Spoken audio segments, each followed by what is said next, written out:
Otvaraj. Hajde da završimo kafu pa ćemo. Otvaraj, bata, otvaraj.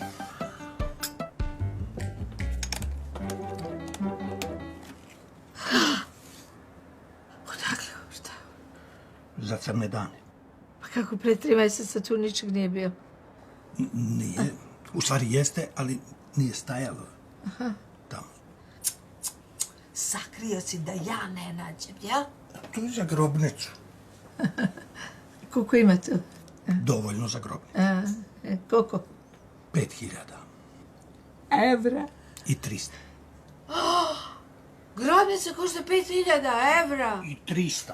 Pa za te pare možemo kupimo kućicu u Grockoj sa baštom, idemo na kremiranje, čoveče. Simka, molim te, ja se plašim toga. Plašim se da budem živa, a oni me kremiraju.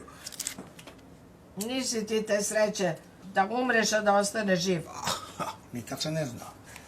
Patice, ne mogu da verujem da si ti hteo da daš 5.000 evra za grobnicu. Uzet ćemo zajedničku urnu. A šta ako ne umremo zajedno?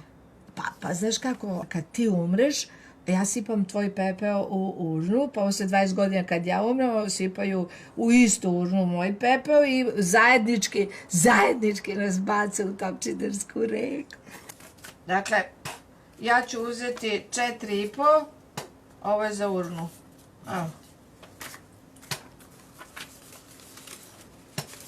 4, 5. Još 100. Koliko? 100, još. 100? Uf. Čekaj. 200. Koliko? 6, još 200.